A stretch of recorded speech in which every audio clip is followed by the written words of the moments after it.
Ya, selamat pagi Bapak Ibu Saudara yang dikasihi oleh Tuhan. Saya sekarang ini berada di Bethlehem dan 2 malam kami berada di sini. Saya sedang berada di hotel dan sebentar kami akan mengadakan perjalanan. Terima kasih, Tuhan memberkati. Salam dari Bethlehem.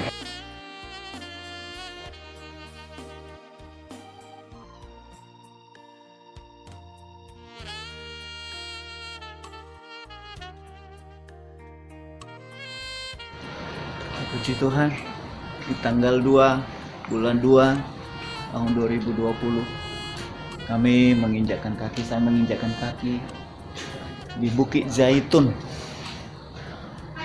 tempat di mana Yesus naik ke sorga.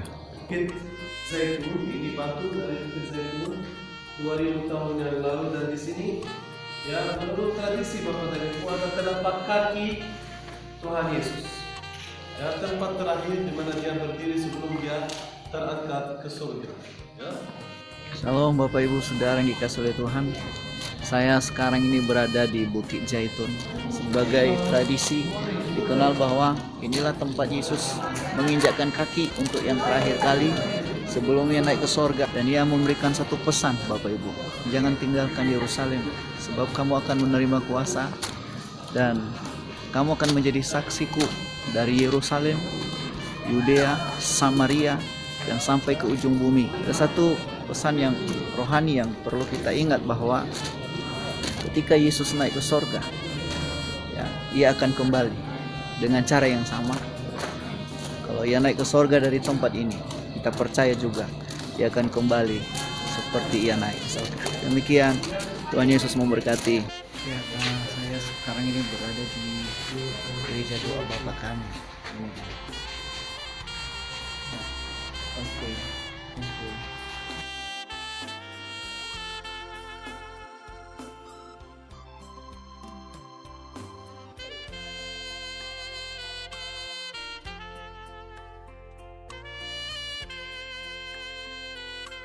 Masih dalam perjalanan kami dari Bukit Zaitun. Kami tadi sudah mengunjungi gereja doa Bapa Kami, kemudian tempat Yesus naik ke surga, dan sekarang kami sedang jalan bersama rombongan kami.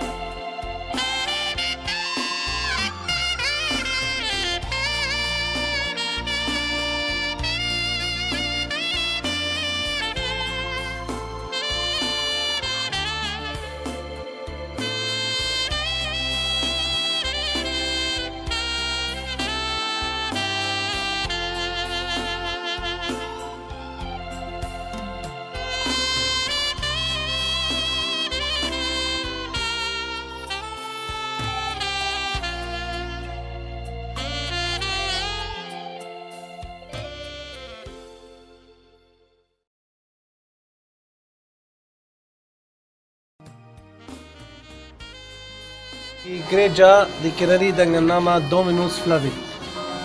Dominus Flavit artinya Yesus menangis. Ya, di situ ada gerejanya. Dan kenapa namanya Yesus menangis? Karena Yesus menangis waktu dia melihat kota Yerusalem. Dia menghadap ke barat dan dia melihat kota Yerusalem baru menangis. Karena dia tahu kota Yerusalem tidak akan menerima dia. Dia tahu juga kota Yerusalem akan dihancurkan. Dia tahu juga penduduk Yerusalem akan menangkap dia dan akan menyalibkan dia. Okay.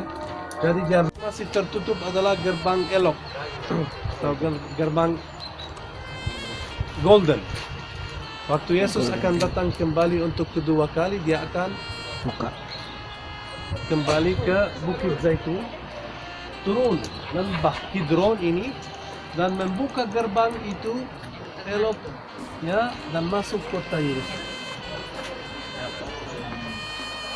Itu yang akan terjadi. Dan semua orang yang percaya, orang Yahudi. Orang Islam, ada kuburan orang Islam dekat gerbang Elok. Dan orang Kristen, ada kuburan Apa tujuannya? Untuk yang salah apa tujuannya? Punya aja ya, tidur aja.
Ada rencana mana? Yang kubah emas itu, kubah emas itu, kubah emas itu bukan Untuk tidak sholat. bisa dipakai, nggak bisa, Nggak bisa, karena itu ada batu besar, lalu di sini dibangun dinding yang bentuknya seperti itu batu semua, ya hanya depan situ.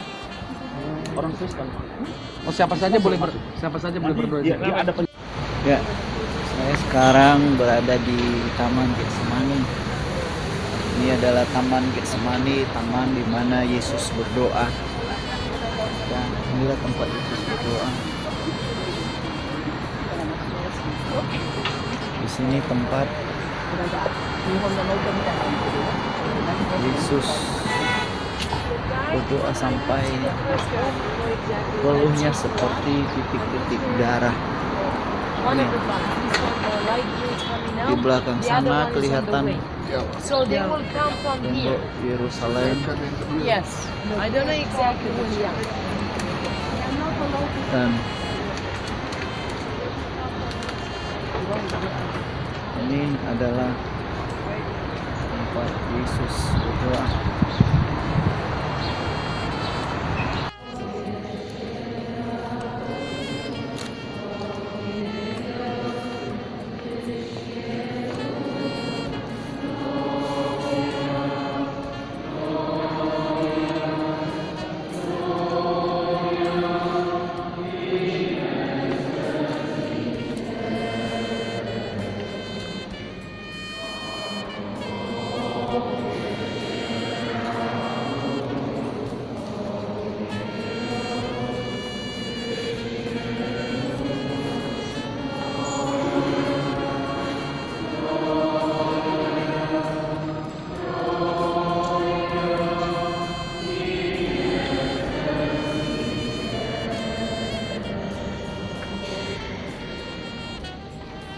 Saya berada di depan gereja segala bangsa.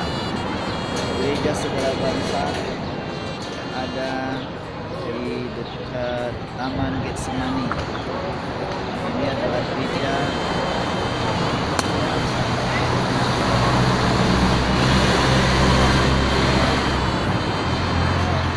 Dan di sebelahnya ada Taman Getsemani, di mana Taman Yesus, tempat Yesus berdoa. Ini gereja sangat besar. Kami tadi sudah masuk ke dalam. Sedang berada di depan gereja segala bangsa.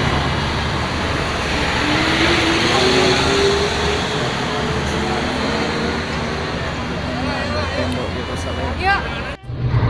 kota Silwan, ya, kota Silwan atau bagian Silwan sebelah kiri. Orang Arab tinggal di situ. itu adalah tempatnya di mana Daud mendirikan kota Yerusalem. Sebelah kanan Masjid Al-Aqsa, kubah yang hitam.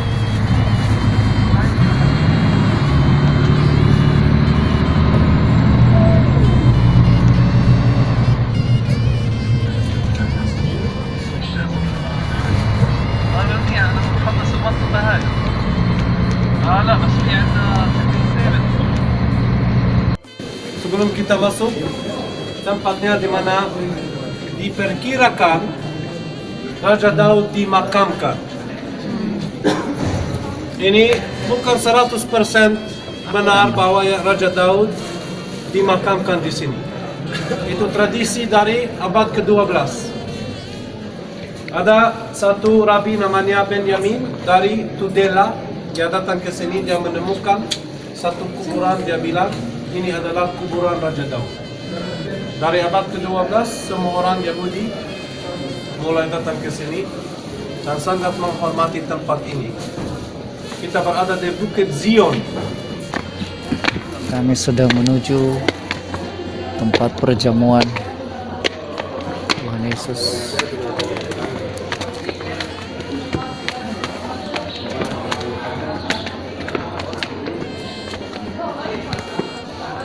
Perjamuan kudus, perjamuan yang terakhir atau yang dikenal dengan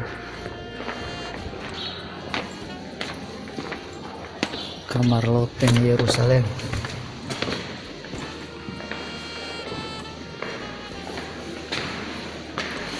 Oh Yesus, haleluya Tuhan Yesus, haleluya Yesus.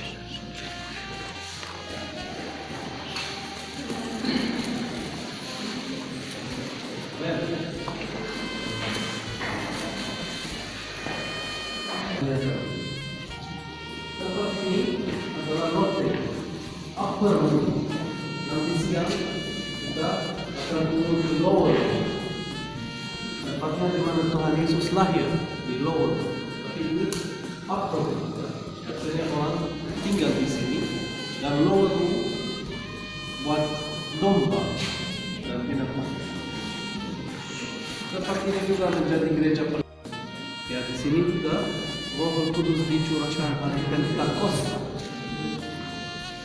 Di mana Tuhan seperti Tuhan Yesus naik ke surga.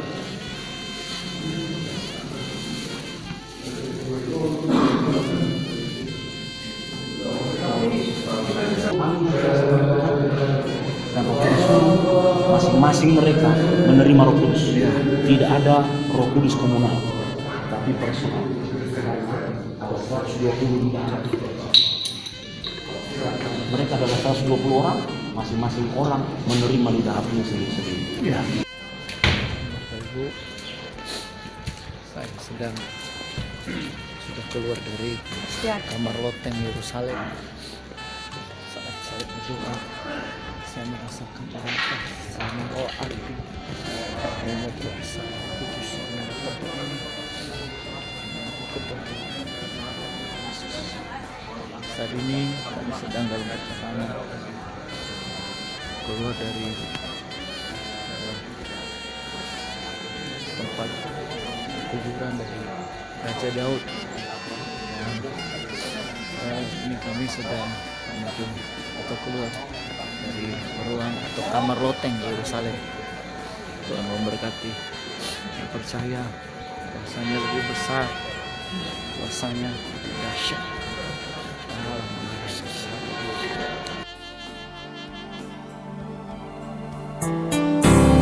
Oh Jerusalem, kota mulia, hatiku rindu ke sana. Oh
depan hanya sisa dari Bait Suci yang kedua.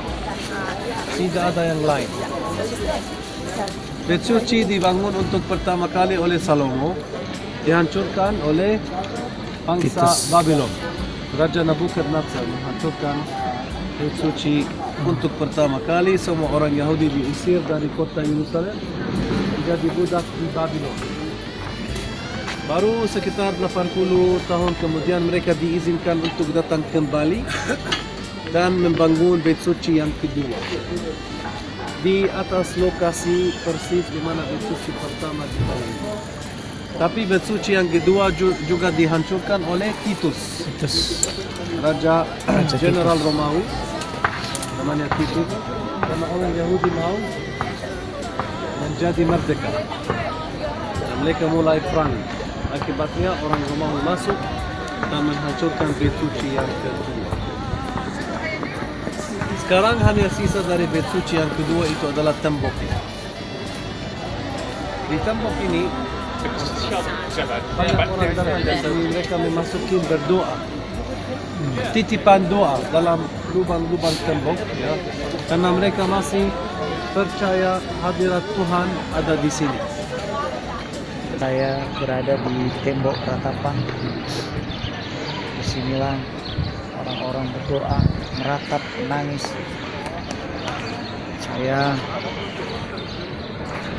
Mereka percaya bahwa ini adalah sisa-sisa tembok dari bangunan Bait Allah.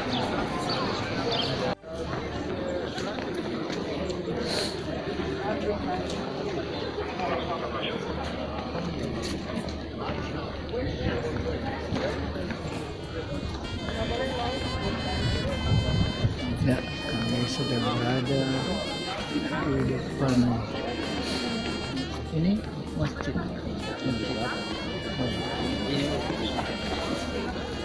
Tadi kan tadinya Bait Allah. Bait Allah sini.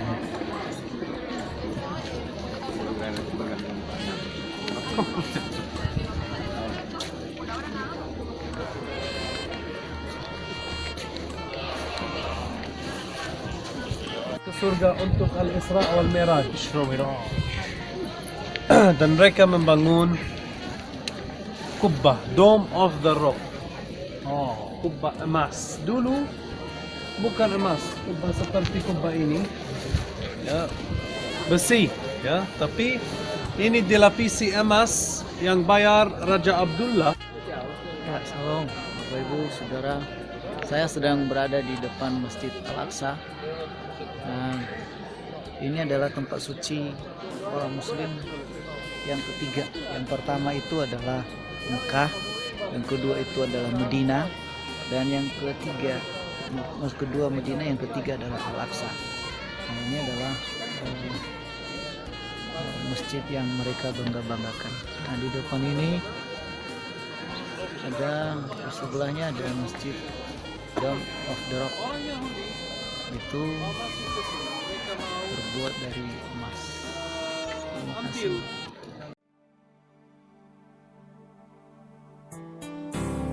Oh Jerusalem, kota mulia,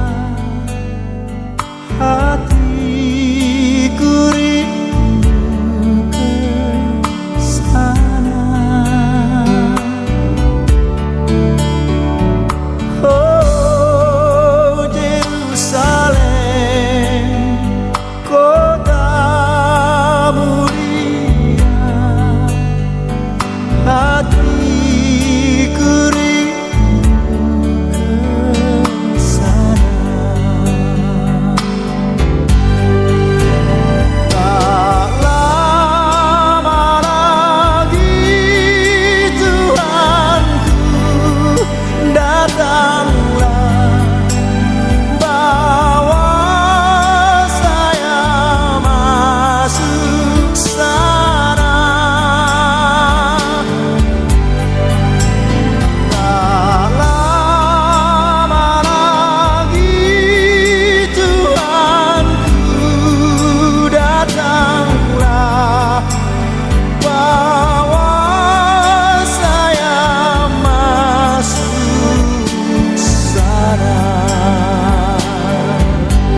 Kami sedang menuju Padang Gembala.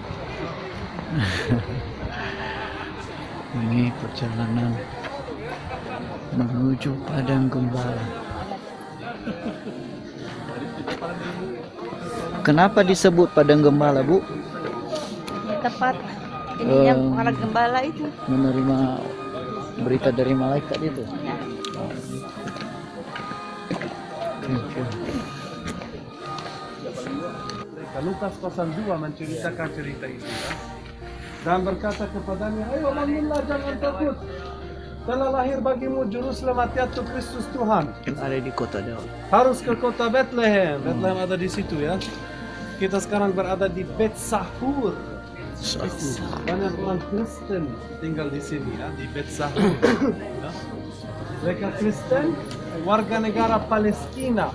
Oh, Banyak orang Indonesia juga tidak tahu bahwa ada orang Palestina beragama Kristen. Pikiran mereka semua orang Palestina agama Islam. Tapi di sini banyak orang Palestina tapi agama Kristen. Ada di jalur Gaza juga orang Palestina agamanya Kristen. Dan telah lahir bagimu juru selamat, yaitu Kristus Tuhan. Jadi mereka langsung pergi ke kota Bethlehem. Mereka menemukan, mereka berkunjung ke kandang domba di mana Tuhan Yesus dibungkus dengan lampin. Ya. Dan mereka mulai memuji Tuhan. Ya, itu cerita gembala-gembala yang ada di sini. Nanti kita akan turun ke gua bersama gembala-gembala itu menjaga ternak kawanan mereka. Saya tahu ini gereja dibangun oleh arsitek Katolik juga Antonio Barluzzi. Sama. ya, kami sedang berada di Padang Gembala. Nah, ini adalah gereja yang dibangun, gereja malaikat namanya. Ya, ini juga disebut sebagai Padang Efrata. Ya, di sinilah tempat Padang Efrata yang dimaksud. Apa lagu yang sedang kita nyanyikan di sini? Ini adalah gereja malaikat itu, dan ada pesan malaikat kepada gembala-gembala waktu itu. Dia berkata bahwa jangan takut, sebab hari ini akan lahir juru selamat bagimu di kota Daud. Nah, di kota Daud di sebelah sana Bapak Ibu, yang ada di sana, yang di belakang saya. Terima kasih, dan mari kita masuk ke dalam. Kita akan melihat gereja malaikat yang dimaksud. Inilah gereja malaikat tersebut.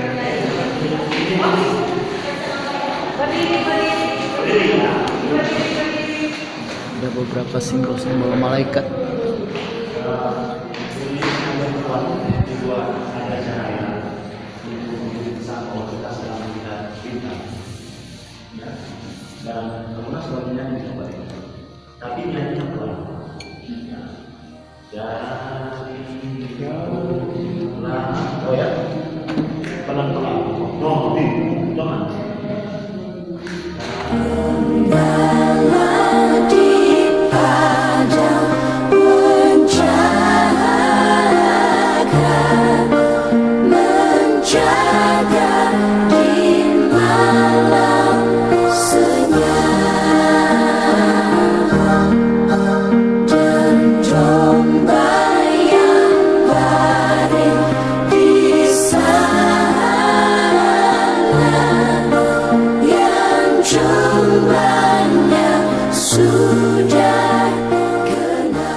Ya, ini adalah gereja malaikat yang ada di dalam.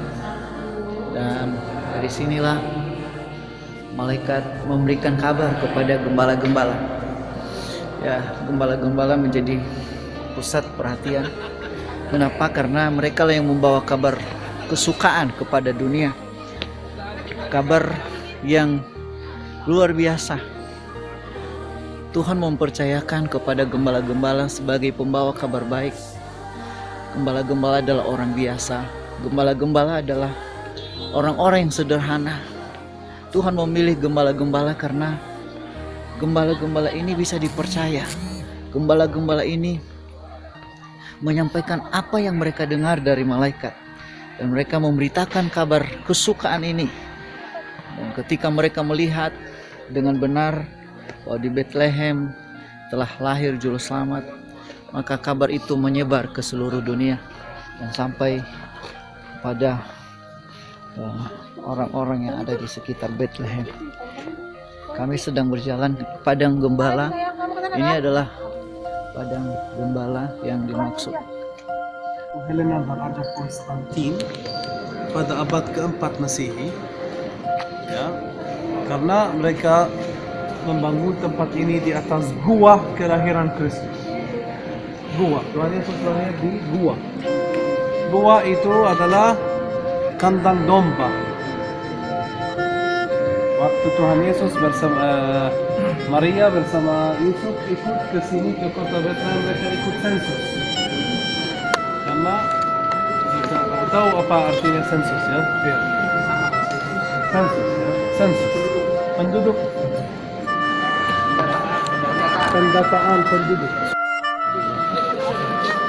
Ini adalah gereja tempat kelahiran Yesus.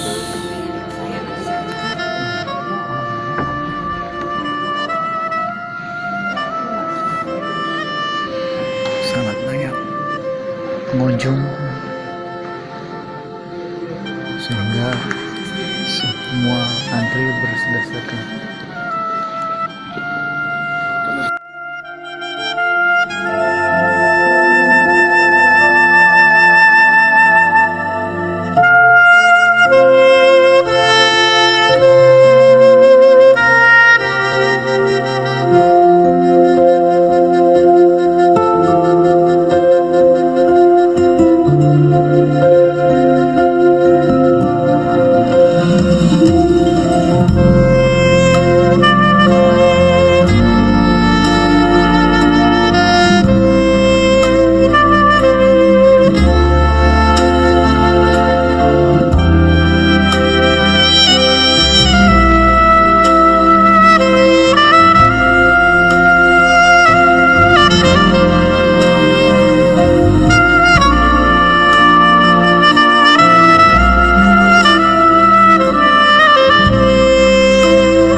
Gereja Nativity yang ada di Bethlehem. Gereja ini adalah tempat kelahiran Tuhan Yesus yang ada di Bethlehem. Waktu Yesus lahir di palungan, Yesus lahir dibaringkan dalam palungan, dan disinilah tempat Yesus dilahirkan, ya, di kandang di Bethlehem. Inilah gereja sekarang ini sudah dibangun dengan megah. Di dalam gereja ini ada tiga gereja yang memakai, satu Armenia, yang kedua Ortodoks, dan yang ketiga adalah Katolik. Jadi ini gereja sudah kami lihat tadi, sudah masuk ke dalam, dan kami juga sudah melihat tempat palungan atau palungan yang tempat Yesus dilahirkan. Hanya sekarang sudah direnovasi. Terima kasih. Ini adalah gerejanya.